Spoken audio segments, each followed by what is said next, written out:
Hi, I'm Riley. And I'm Ryder. And this is my dad's show.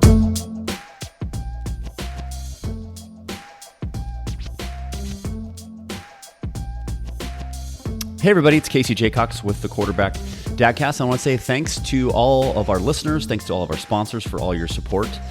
We are continuing to enjoy this journey together, inspiring dads, but I want to take a minute now to talk about Acme Homes. You've heard me talk about them before, but I'm going to talk about them again. Bob Cumming, former college teammate, amazing leader, amazing home builder. They continue to take so much pride in the work they do, the craftsmanship, the attention to detail. Whether you're looking for a home up in Monroe, up in Sultan, up in Wenatchee, this is where they're doing their amazing things. So many people during the pandemic, as we have the ability to work from home, have decided to move out of the city to try to find homes where there's more acreage. Well, that's exactly what Bob and team at Acme Homes give you. So check out Valley Vista up in Monroe. Check out Daisy Meadows out in Sultan. And if you want to even go to Eastern Washington, check out Sienna Heights in Wenatchee. They're, again, amazing craftsmanship, amazing floor plans. You can visit them at acmehomeswa.com.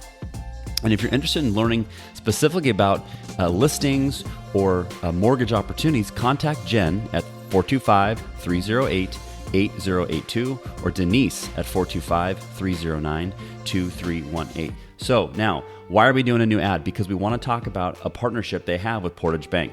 Kevin Jensen is one of the great lenders over there. He's the senior vice president. He's going to take care of you. And right now, if you obtain a mortgage through Portage Bank, Bob and team at Acme Homes are going to pay your $500 appraisal fee. I said that right. They're going to pay your $500 appraisal fee by buying a home through them, getting your mortgage through the folks at Portage Bank. So don't wait. Now's the time to contact Jen, contact Denise. Again, Jen's number is 425-308-8082. And again, Denise is at 425-309-2318. So visit acmehomeswa.com right now to go visit and learn about your next new home. Well, hey everybody, it's Casey Jacox with the Quarterback Dadcast, and today is we're in June. We are in season 3, and again, as a reminder, all episodes in season 3 are being dedicated to the Michael Jacox, my pops, who passed away on December 29th of 2021. And I know my dad's up in heaven, probably having a martini and throwing a couple, God damn it, Casey, at me. And out of the gate, we're gonna make that E for the swearing. Apologize for that, but my dad, it's what he did. He dropped some amazing GD bombs. Our next guest is a former college teammate of mine at the Harvard of the West, Central Washington University. He was a linebacker. He's a former Kentridge Charger, turned Tahoma Bear. He now is the president of the Graham Kapowsin Eagles youth program, and he will remind us often that they are the 4A Washington State champions. Their quarterback was a stud. He's actually off to Fresno State.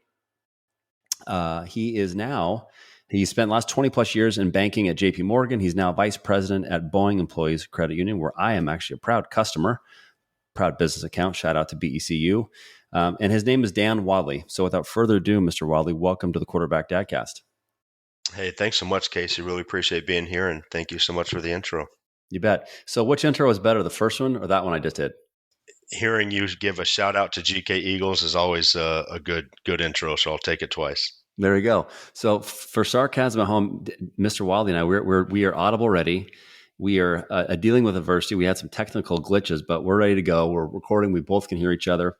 So Dan, we start each episode with what are you most grateful for as a father today?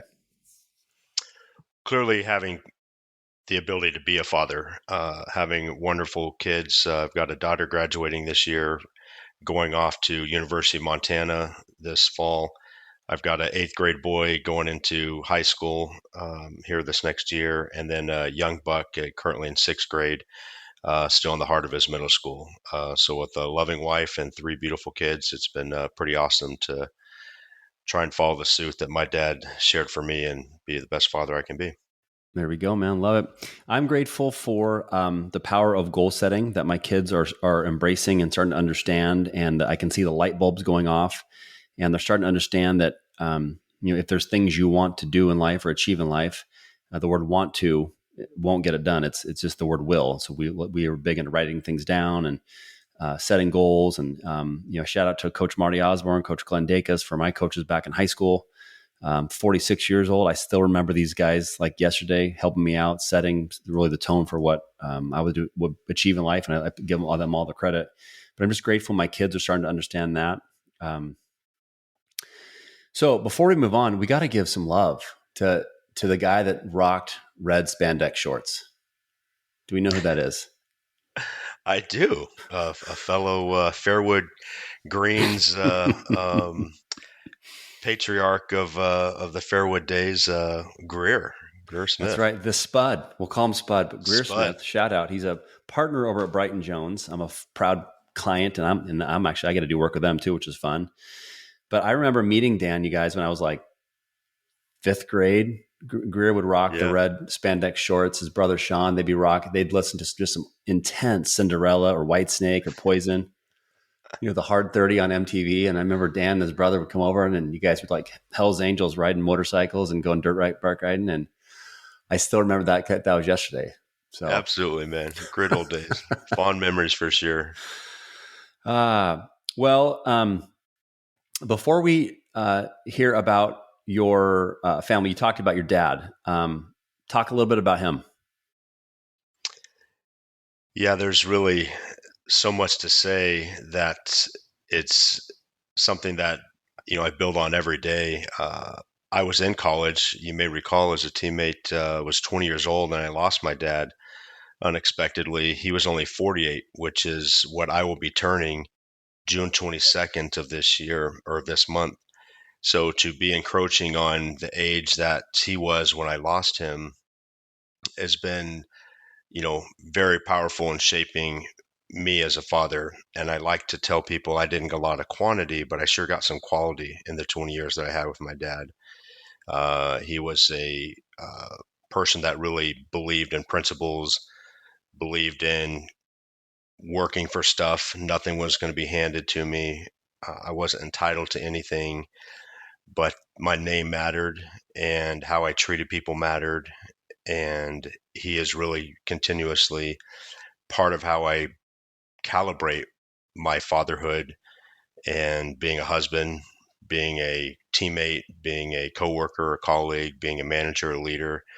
He inspires all of that. So he's been the backbone of my family and the backbone of my guiding principles, which my wife and I started to build early on in our marriage as we were starting to have kids. And those were shaped by her experiences as well as my own father. And so those 5 simple principles are something I try and live to every day with my kids. And those are called the Wadley principles. Yeah, we coined those the Wadley principles, and they're just the principles that we want our kids to continue to be guided by, in hopes that it'll give them some structure to fall back on.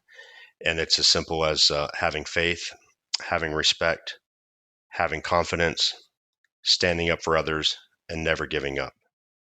I think if our kids can live those 5, in your language as a quarterback, Casey, those 5 plays from the play sheet, I think they will be well served because they can demonstrate their faith, their respect, their confidence, which I think is key, not cockiness, but confidence, and then their ability to stand up for others and just never give up at anything.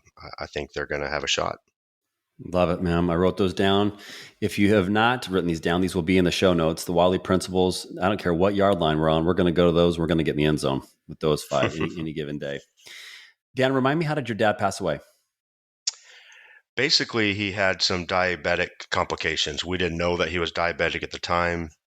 Went in for what we felt was a routine surgery to get rid of an infection in his leg that was not healing through antibiotics. And it was August 13th, 1994, on a Saturday, sunny, hot day, as I recall. I was roofing for my neighbor, tearing off the roof and putting a roof down for him, making extra money, getting ready to show back up at football in a few days out in the heat of Ellensburg. And then I got a call, what was supposed to be a 2-hour-long surgery to remove the infectious part of his leg. Led to complications, and the surgery went longer, and I was called to come down, and went down to the hospital.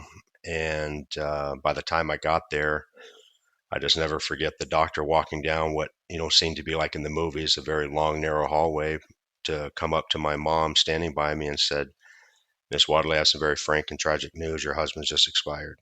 And my mom collapsed, fell in my arms. And from that moment forward, it was, is this a dream or is this really happening? So teammates, college coaches, family, all really helped me out, my family out. I was going to quit. And, you know, my dad had been the breadwinner for the family and felt I needed to stay there. My sister was only 13 at the time. My older brother, 2 years older than me, but was had just come back from the military. And anyway, my mom specifically told me this is what your dad would want. You cannot drop out of school. You need to continue to stay in school and do what you love to do, and go be with your teammates. And from that moment forward, he's been blessed and guided me ever since. Wow, that was powerful, dude. Gave me chills. But I know he'd be proud of you. I know I met your dad briefly when I was a young, skinny guy not wearing spandex shorts like Greer.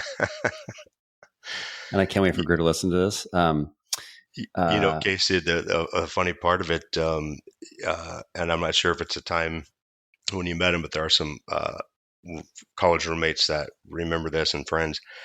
You remember the bars there in Ellensburg, and my dad was a large man. He was a big man, both in personality and in his physical presence. When he walked in the room, you knew he was in the room for sure. And we could stand behind the frame of my dad and literally pour pitchers of beer into our cups, because that was the eclipse that he gave us air cover when he would come out and visit us, getting ready for a home game or something like that. So yes, he nor me as his son would you ever want to see in the red spandex. Let's keep that in Greer's corner. He was the one that could rock it. So good. Okay. Well, shout out to both our pops. Hopefully they'll meet in heaven and maybe have a beer, and my dad can hide behind your dad and he can give me air cover. That'd be awesome. Let's talk about the Wadley huddle. So we got a daughter, we got 2 boys, we got your wife. Maybe share a little bit about each member of the Wadley team. Yeah. Blessed. My wife, Karen, we've met. We'll be coming up on 22 years of marriage this October. And she actually also graduated from Central. Another shout out to the Wildcats. However, we did not meet until after college when we first started working at Boeing. I was at Boeing at the time. And, she has her side of the story. I have mine. I think she was hitting on me, but I'll give her sense. Yeah, I mean, the line was long, buddy. The line was long. How she skipped so far in front of it, I don't know, but she got me. And just been blessed ever since. Incredible family. My father-in-law, mother-in-law, my brother-in-law, my sister-in-law are very tight. I married into such an awesome, incredible family of embracing and welcoming me and my family in. And then as we knew we wanted to have kids, and as those blessings started, we had my daughter, and she was, planned, but we had some trials and tribulations trying to get through the process. And it took us a couple of years to actually become pregnant. And then after that, everything started clicking in, and the next 2 came along fairly easier. But like I said, my daughter's beautiful. I'll give a little bit of bragging shout out for her. We just completed our senior awards night at Graham Kapowsin High School. Again, the 4A state champs. There's one. As I mentioned, there's one. Keeping track. I'll get a bonus one here. They also won the Geico National Bowl against Georgia's 7A team, and became the Geico National champions against Georgia down in Vegas this year. So as she attended that school senior night, she cleaned up with some hardware herself and some scholarship awards. One impressive one was the graduating class is 341 kids, and she was honored as number 7 for the top performing academic student, number 7 out of 341. So off to a great start, and she's going to be a Grizzly over in Montana, and we'll be moving her over. And then my 2 young bucks, Colton Wadley is my 8th grader going into freshman, and he is very passionate about sports. That's all he seems to be into. And you'll appreciate it, Casey. He's grooming to be a quarterback. Let's So go. he's been the one working hard in that, which is very competitive, as you know. I wish you had gone the linebacker path, because it was a little bit more smash mouth. Just go see ball hit, and I could have helped him more. But I have no skills to offer him at quarterback, so I have to pay for that training. And then my youngest is Kellen, and he actually is our what we call our Buckeye. We moved from my work with J.P. Morgan Chase for about 3 years to Ohio, Columbus, Ohio area. Go Bucks! And we had him there. So he's our little Buckeye, and he also is in sports, and has been a great athlete in his own rights in football. They both play lacrosse, and my daughter did lacrosse. And so they're just all well-rounded. All three are straight A students, and all three participate in multiple sports, and they're all in their leadership classes, either in high school or middle school. So they're doing the things I wish I had done better. Well done, Mom and Dad. Shout out to Karen and you, Dan, for setting a good example. 7 out of 341 is pretty impressive. Yeah, it was really cool. Does she know what she wants to study over in Montana? She's looking at pre-adolescent, teaching, early childhood development type range on the teaching or administrative track of the teaching in and around that. But that's a couple different changes since. So that's her latest passion. But she narrowed it down from Oregon State to University of Montana, and just felt that she liked the Montana side better. So we'll see how those cold winters treat her, and whether we have to pick her back up and move her home. But she's adamant about it. Well, I think Colton might be my favorite. I mean, he's obviously the toughest in the family. I mean, quarterbacks are the toughest in the field. Best looking, smartest. I mean, yes, he's the one. Love it. Okay, so I want to hear. You talked about your dad, but I want to kind of go back to your childhood. Just you and your family and your brother. Talk about what was life like growing up for you and your brother and your sister, actually, and what were some lessons your parents taught you that you're now applying to your kids? Yeah, well, I was born in Tennessee, so my mom's side of the family is Chattanooga, Tennessee area, North Georgia. A lot of family, cousins, and aunts, uncles there. My dad grew up on the California side and Texas, so a lot of family between those sides. And traditional, blessed upbringing in terms of a lot of love, a lot of care. We were middle income America, and my dad was the one that worked outside the house. My mom worked, of course, in the house, raising us and maintaining, providing a safe nest for us. Very competitive with my older brother, Mike Wadley. He was much more gifted athletically than me. I just happened to have maybe a little bit more passion and stubbornness, I would say, about. But if any of us got into a tussle, you knew if you had to mess with one of us, you were messing with both of us. So we always kind of had that backing. And then the princess came along, Jennifer Wadley, now Jennifer Ng by her married name. 7 years younger than me. She was 13 when my dad passed away. And so her and I have always been extremely close.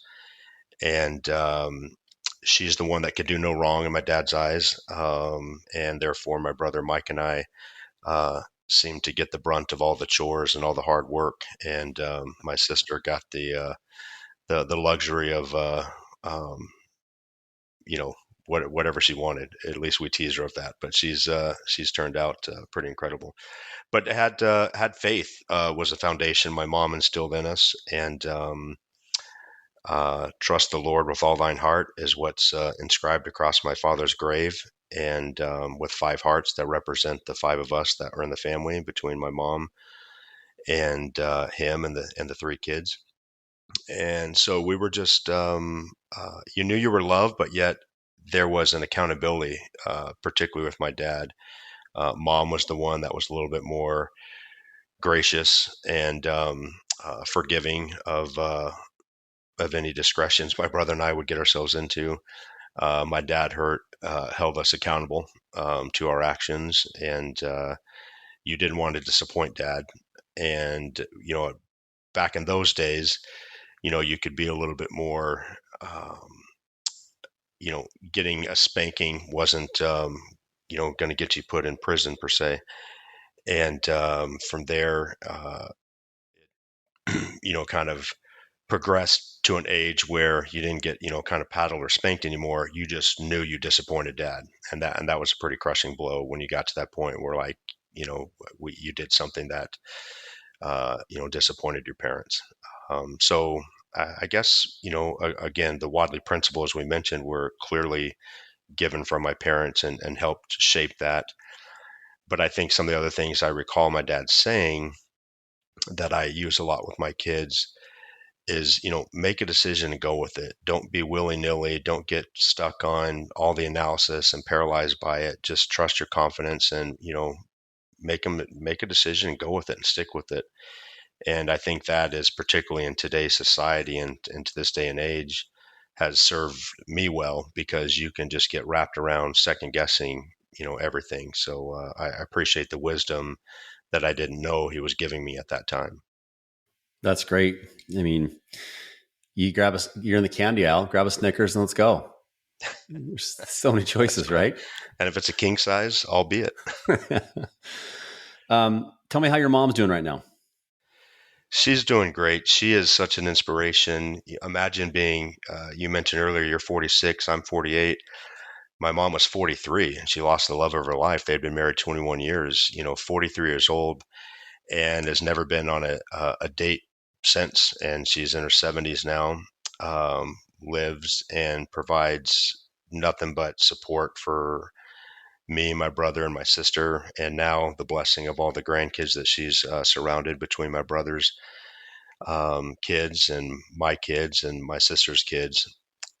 She went to work at Boeing, retired after 30 some odd years there, and continued to make a name for herself without getting her college degree, but just had a work ethic and a drive because she knew she had to provide for, two boys still kind of trying to figure out life, and from college to a younger daughter that was only 13. So you talk about resiliency and someone that can just passionately love. It's Ann Wadley, my mom. So shout out to her for sure. Shout out, Ann, if you're listening. Hopefully you are. What was your father's name? William Dennis Wadley. He just went by Denny. Although when he met my mom, he introduced himself as Wild Bill. Would you care to dance? And that's apparently all it took in a place in Chattanooga, Tennessee, is to meet a person confident enough to call themselves Wild Bill and ask you to dance. And there you have it. Self-proclaimed nickname. I love it. Self-proclaimed nickname. Yeah. I love it. Cool. So as we think about, I want to dive into these Wadley principles. So if dad's at home or mom's at home, they're like, okay, great. Faith, respect, confidence, stand up for others, never give up. Those are easy to say, but sometimes hard to do. So like maybe walk through what are some ways that you and your wife and your kids work hard to embrace them? And then maybe secondly, off that question, what kind of advice would you give dads or moms at home listening on ways they can get better at instilling those principles in their families? Yeah, thank you for that. It's not, we have video of all three of our kids at the time they could barely talk, reciting these to us, after prayer time at night or something. It would be, okay, well, what are your Wadley principles? And they would, in that cute little 18-month-old, 2-year-old voice, kind of, repeat them back, and they'd get half right or whatever. But that continued. And then it started to come in as they went into elementary school. I remember Kellen, my youngest, coming to me one day and said, "Hey, Dad, I used one of the Wadley principles today." I said, "Yeah, son, what was that?" He said, "Well, I stood up for this person at school today because someone had taken their, I believe it was a doll or something, and I told them they need to give that back to her, and why don't they grab something else instead?" the parent of that child, upon hearing that, reached out to us and told us how thankful they were. But it started to help me understand that they're starting to appreciate what they mean, not just that they can repeat them on video to me. To this day, I could go literally call either one of my kids and say, hey, what are the Wadley principles? They'll roll their eyes sarcastically, but they'll recite them. And for parents or guidance, pick whatever your principles are, have the discussion, but you have to live them too. I have to live those as a father. I can't just say those and get a badge of honor because I've achieved a memorization skill with my kids. They need to see my flaws. They need to see my humility to say, am I living these principles effectively enough? And it's not to be, overly prescriptive. Everyone has their own faith or beliefs. For me, faith is just that ability to believe in something that you can't see, you can't touch, but you have to believe that there is a way. I think that's what helps us set our goals. If you can, be good at goal setting, you can do certain things, but you have to believe it. You have to visualize it. Respect is, the common golden rule. You've talked about it in your book as well, Casey. Shout out to your book, Win the Relationship, right? Where it's the ability to treat others how you'd want to be treated, have that respect, but it's also the respect for the process. If you want to achieve goals in corporate America and ascend to promotional ranks, or my son to try and be a quarterback or make a certain team, you have to respect the process. You have to respect that your answer is not always going to be, you're good, you're the best. It's just going to naturally happen for you. You have to respect the setbacks, etc. So that's really what respect means in terms of how we try and work with that as a principle within our family. Confidence is critical. A dear friend of mine, Jeff Kleberg, shout out to him. He passed away with a short, violent fight with cancer several years back. And he was a colleague of mine that worked with me at JP Morgan Chase. So his beautiful family, Noelia Kleberg, his wife, and their kids, him and I would go out one time after work, and he asked me one time point blank, Dan, if you could give your kids anything, what would it be? Because he was trying to adapt, and we both had uprooted. He had moved from Florida to Columbus, Ohio. I moved from Washington to there.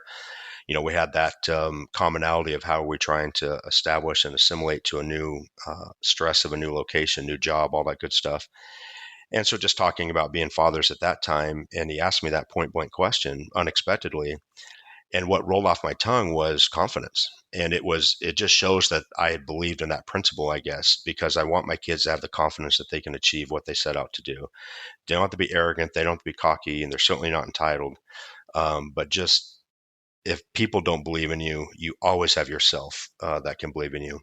And then standing up for others, boy, I wish our society did more of it. If we weren't such split, down the middle, with political discourse or society pressures, but just that ability to go back and recheck in ourselves and just say, Hey everybody, it's Casey Jacox. I want to take a quick break to talk about my friends up at Catch Sitka Seafoods who continue to be just an amazing loyal sponsor. And for those of you who've tried it, thank you. For those of you who haven't, you're missing out. And now's the time to make sure that you visit catchsitkaseafoods.com and get some of those amazing smoked salmon. Get some of that amazing rockfish, blackfish, black cod, salmon, whatever it might be, whatever you like. But what's great about opportunities they have, now's the time to subscribe to a box so that you're going to get that reliable cadence of the best fish directly from the dock to the doorstep. And what's great about Catch Sitka Seafoods, they make it so easy. So those that maybe aren't the best chefs at home, doesn't matter. They're going to give you this beautiful, nice laminated recipe card that tells you exactly how long to cook it, whether you're going to barbecue, you're going to bake, you're going to fry, whatever the way you want to do it, they're going to make it easy. So please visit them today, catchsitkaseafoods.com. Sign up for a subscription so that you're going to get the best fish delivered directly to your door. You won't regret it. And just like my daughter Riley says, Dad, I don't even like fish. And she does now because of my friends up at Catch Sitka Seafoods. So with that, let's get right back to today's episode. I want to do something for somebody else. And when you see an inequity or something that's being mistreated, are you willing to put forward that opportunity and stand up for them and try and help encourage the situation? more effectively. So I think that's key. And I think people, particularly that have tried to be, goal oriented in life, and or they look at what success looks like in life, we oftentimes put various superlatives to what success looks like. Someone's the biggest or the strongest or the fastest or the smartest, they're the richest, they've achieved this material wealth, they have this job title, they have this or that. And what they may miss out on is never giving up is the simplest measure of success that we will ever be measured. It's often been said that success looks like all these different shades of it, but I humbly believe that the biggest measure is, did you get back up one more time than you got knocked down? And if that ratio is correct, you're successful. Wherever you are in life, whatever you've achieved, if you stood back up one more time than you got knocked down, hard to argue with that success rate. Love that, dude. So I'm going to go through these a little bit and how they spoke to me. I was taking notes. And if you're listening at home and not taking notes, rewind the tape real quick and go back and take some notes. I think you'll get a lot more out of this episode. Faith doesn't have to mean religion. I think faith to me is all about spirituality. I believe in something. I have respect. I love that you talked about the process and the setbacks. Like, respect both, because they're going to happen. No one, if success comes too easy, it's not built to last, without a doubt. Confidence. People can't see because it's only audio only podcast, but Dan can see behind me. There's a believe sign. It's actually from the Mariners season last year. Still a diehard Mariner fan after all these freaking years. But I'm also a big Ted Lasso fan. In my office, I'm looking at a sign that says, "Be curious, not judgmental." In the coaching work I do, Dan, I talk about, before we even begin anything with corporate executives or sales leaders or sales teams, if you don't believe in what you're doing, no one will, right? If you're selling cars or toothbrushes or whatever it is, you have to believe that what you do matters. And I learned that drilled into me from a guy named John Kaplan, into my K-Force career. And it was just so powerful. And I think back, like John Kitna, and then Mike Riley. So Kitna's a few years older than me. I think you're older than you, or maybe your age. And then Mike Riley, who was a quarterback 10 years younger than me. Both those guys were so clear they were playing in the NFL. So clear. Like, wasn't even a doubt. And I remember when I got done playing at Central, this is Uncle Rico moment here. I was so happy to play because I went through an injury in high school which is why I ended up at Central versus going to a bigger school. Blessing in a sense there. And I was just like, I got teased in the Arena League, got a chance to go play overseas, but it just wasn't like in my belly fire, because I was just like, I had a great career, I enjoyed my time, but it wasn't like, I was more interested in like, I want to go get married and maybe start the business role. And then, but just that slight, I don't know if it's doubt or just, I'm a competitive guy, but like those guys are next level competitive, which is why they kept playing. So I think believe, standing up for others. I wrote down boomerang. I talk about this a lot, having a boomerang mindset, serving others, but you don't keep score.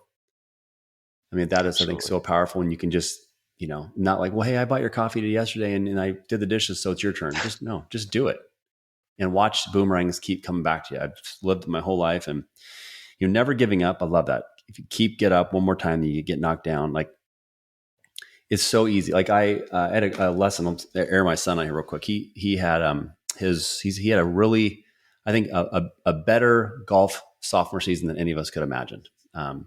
Dad breaker. He was first team all league golfer as a sophomore at Tahoma High School. He won the first district tournament. Did okay he shot 73, 77, won districts. He goes to the next districts, finishes 23rd out of 120 kids, goes to state, first round, practice round with Dodge, him and his Dodge son. Yeah, Jack, great dude. And they play well. I think Jack shoots 75, Ryder shoots 78. They go out state tournament, and I don't know if it was pressure. The moment got bigger than him. He wasn't ready for it yet, but he exploded with one of the biggest numbers he's had, shot 95. Wow. And he was just like embarrassed. He was shocked. He was like, felt he let his team down. And I had to remind him, I'd let him vent, and I had to remind him, like, listen, dude, if you don't win districts, we aren't here. If you don't do what you do during the season, we're not here. If you don't do what you did in the second district things, we're not here. So did you have your best day? No, not even close. But I can tell you, the sun up in the sky could give two shits about you. It's still coming up tomorrow morning. I love that. I It love could it. get, Absolutely. and so I let him vent and I said, hey, bud, so here are our choices. And both are great decisions, great outcomes. Your choices are put your clubs away for 2 days. Don't touch them. Go clear your mind. If that's your decision, love it. That's awesome. Your other decision is F this. What the hell just happened? I'm going to the course tomorrow and we're going to attack this thing. If that's your decision, that's a great decision too. But I don't have any eligibility left. Your decision. But don't tell me now. I want you to think about it. Well, and then the next day happens at 1:00. I'm in a meeting and I get a text. Dad, hey, I'll be at the course after school. I have a lesson with Baylor at 4:00. Wow. And I was so freaking proud, of that, knowing this journey of fatherhood, which I'm far from perfect a lot of days, which is why I get more energy talking to dads like you. I'm learning and just staying grounded, what's important. But that never give up was a story that came to my mind. And I said, Ryder, whether you shoot 100 for the rest of your day and you never make varsity again, the fact that you learned you never quit will help you as a freaking railroad captain, a janitor, a McDonald's, whatever it may be, a pro golf discount rep. I don't care what it is. Just 100%. keep competing. That's so awesome. So, this is fun, man. This is one of those things you should get a, sell t-shirts or something. The Wadley principles. We do. We I don't sell them, but we had t-shirts, and of course everything has to be something that people can memorize easy, right? So we actually turned those 5 principles into what's called Enforce Excellence. And the N stands, so we had to reorder them, but the Enforce is in EFORCE for excellence, the little E. And it was never give up, stand up for others, have faith, have respect in your pursuit of excellence, or have confidence in your pursuit of excellence. So we do have some t-shirts that are made that way. And I would just give them to, kids that I coach, or I've been blessed to go back and speak to, men's youth groups, men's church groups, my alumni, Tahoma Bears, Central Washington. Just, real quick, hey, here's my journey, here's my story. And that's kind of helped shape that. But I'm open to different and better ideas as well. But regardless, it's something that having it printed on your shirt is one thing, but having it tattooed into your heart is really what my mission is. So I'm sure I'll ask the question that Greer's probably thinking about home is, how can we get these Wadley principles on red spandex? Do you think that's possible? Well,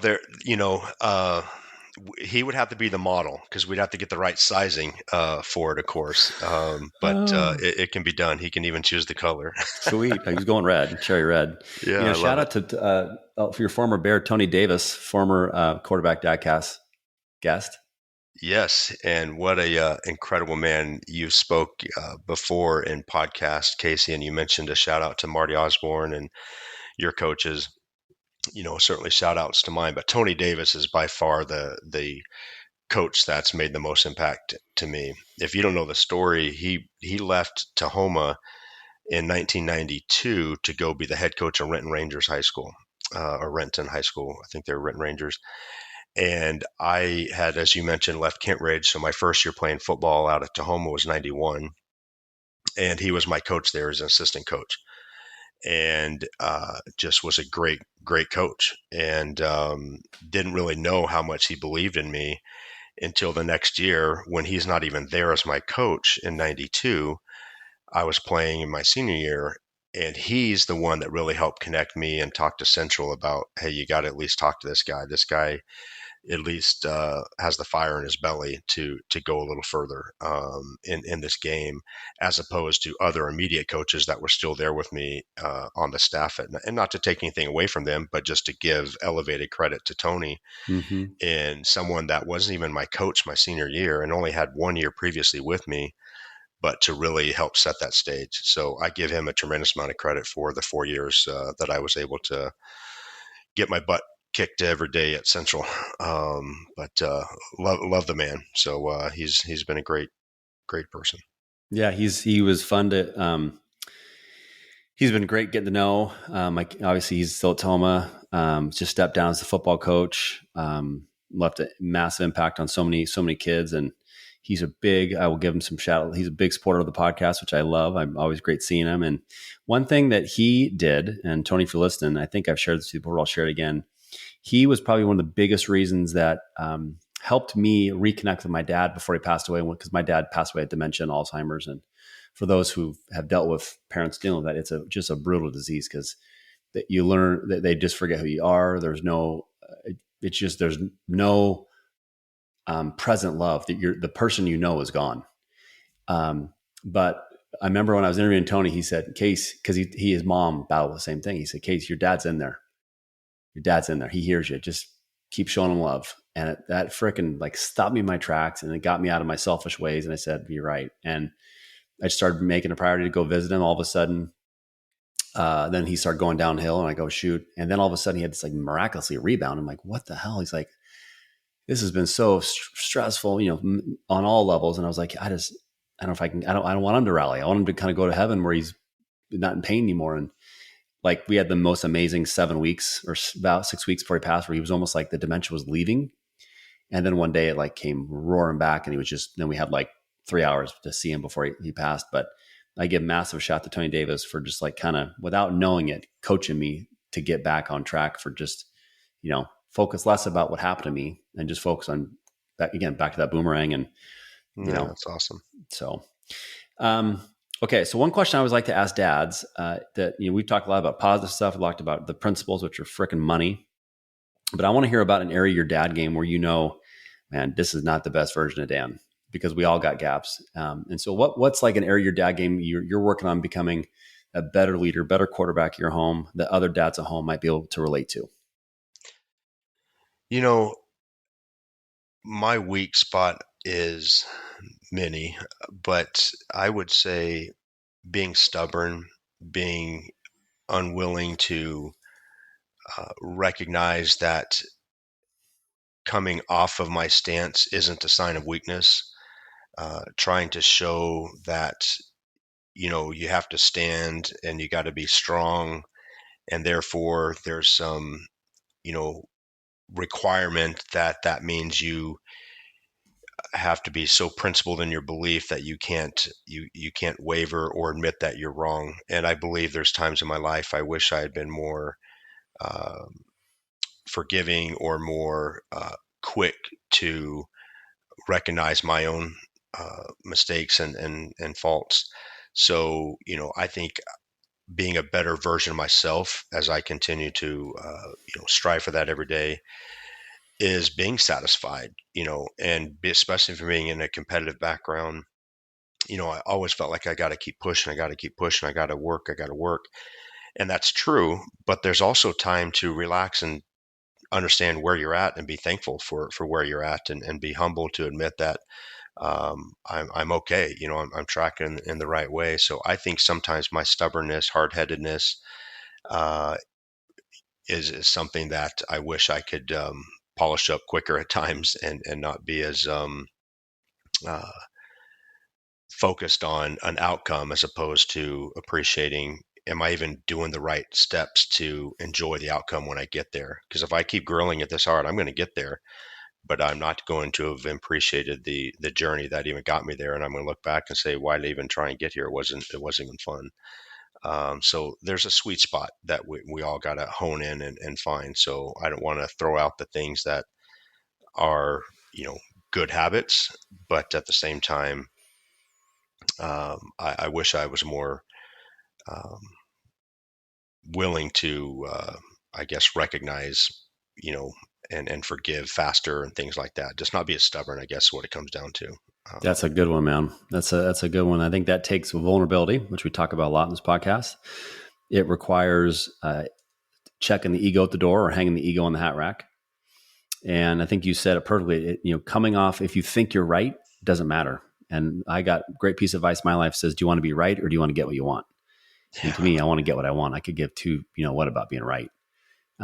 Rarely do you get both. But I would say, coming off of your, like if a husband and wife are talking together and they're like, I'm right. All of a sudden, your wife's right. And they're usually right a lot more than I'm right, which I've learned sometimes. It's like, yeah. And when we do that, and let's say our kids unfortunately maybe see us squabbling about something that's probably not that important, and they see us say, hey, Yun, you're right, my bad. I see your point, and that makes a lot more sense. It's not weakness. It's called being a good teammate. It's having the confidence to say, hey, she's right. Let's follow the principles. You said respect the process and the setbacks. Like that is living the principle right there, I think. Absolutely.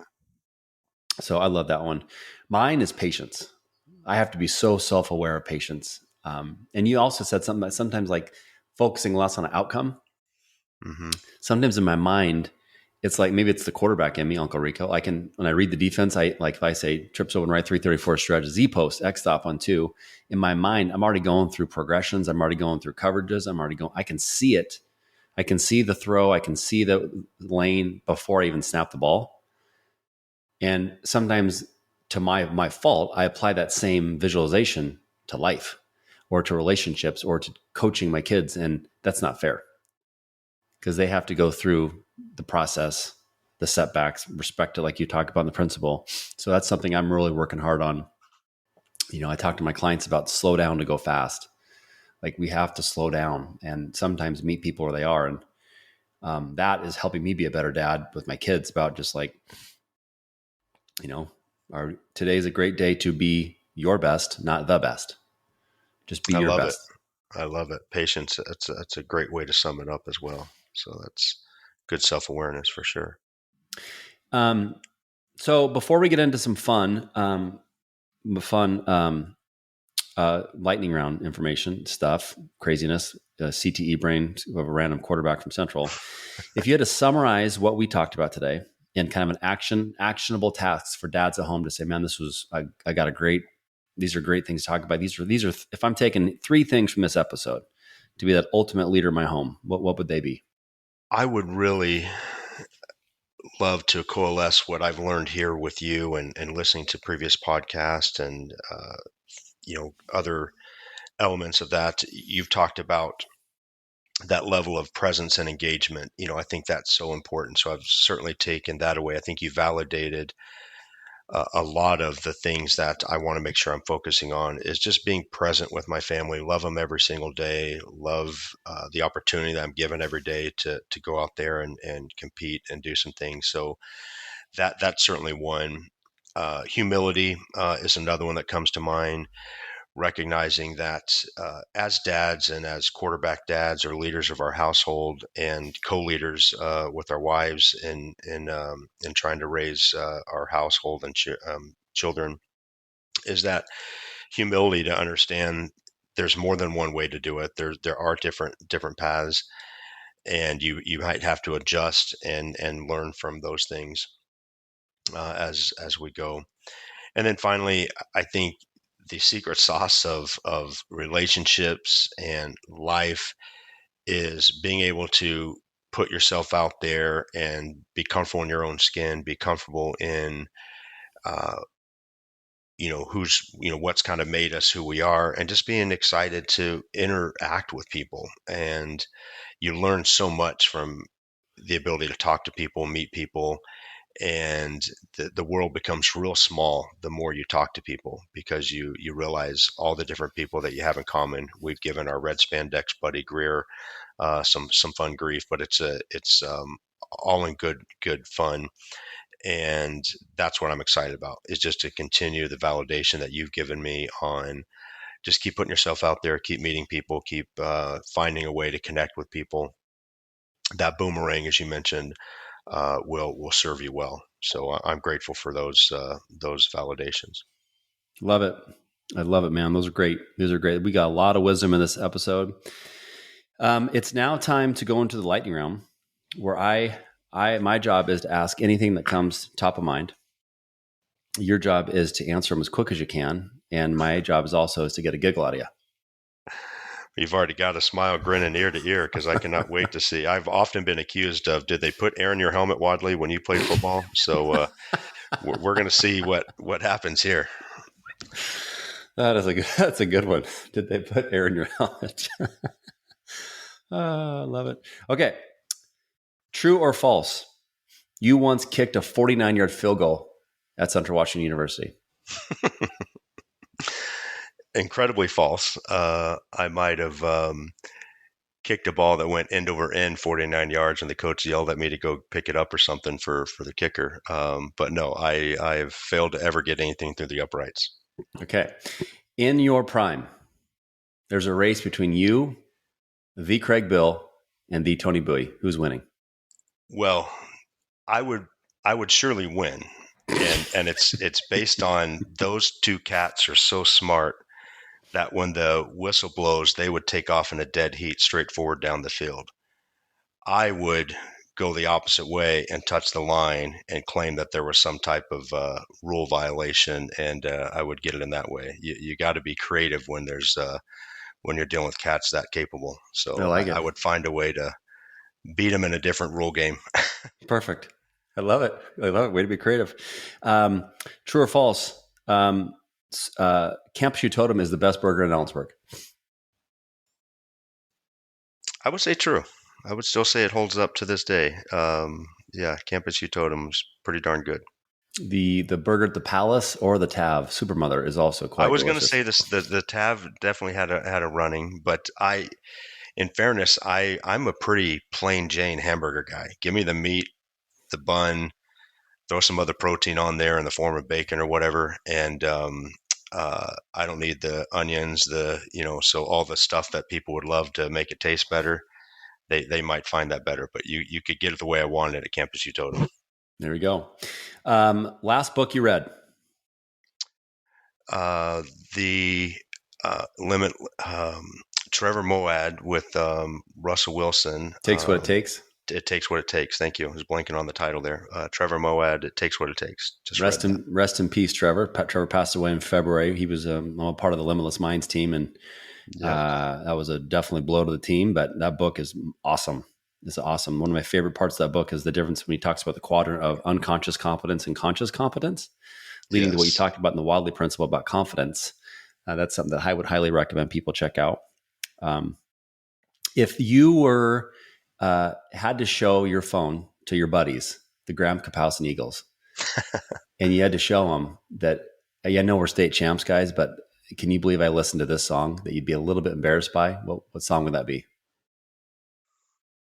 Probably any of my Rick Springfield hits. There we go. Jesse's Girl. I retired my own personal rendition of Jesse's Girl at my wedding. My wife has never let me sing that again, at least in the continental U.S. So I got to go to the Bahamas somewhere, and maybe I could get it done. But Rick Springfield, he was my dude. I like that. I've been actually going old school Duran Duran. Yeah. A little morning Alexa work. You want to get in a good mood. Throw on some freaking Hungry Like a Wolf. Absolutely. If there was to be a book written about your life, what would be the title? Enforce Excellence. Kind of that play off the acronym of the Wadley principles we talked about. Okay. And now this book is you maybe heard me ask this question before. I love asking it. This book's getting progress, traction. It's on the New York Times bestseller. It's in airports. It's growing everywhere. And now Hollywood's going to make it a movie. So tell me, which Hollywood star is going to star and play the role of the Dan Wadley? Well, most people are probably going to say Chris Farley or someone like that.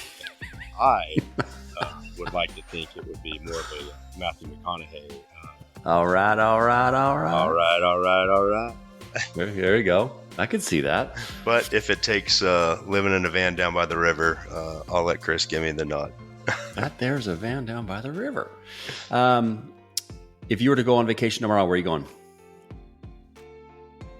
Probably just our place in Packwood. Hardly seem to get out there anymore, but just peacefulness out near the river and the mountains, and it's my claim to being a country club member. There's a Podunk 9-hole golf course out there that I can sure putt the ball around out there. So I would go out there and play 9 holes at Packwood. There we go.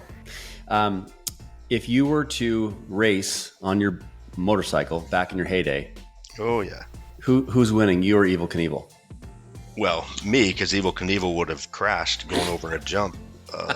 So I've got him on that. I wouldn't have dared the jumps he did. Okay, last question. Tell me 2 words that describe Karen. Life, love. I was trying to say love of my life, but you said 2 words, so I'll just say life, love. Okay. Lightning round's over. We both giggled. I think I lose because I giggled more, but because your answers were solid. If people want to learn more about you, they want to learn more about Wadley principles, they want to learn more about life at BECU, tell me what's the best way people can connect with you. Facebook. I'm the Gen X generation that still lives and breathes on Facebook.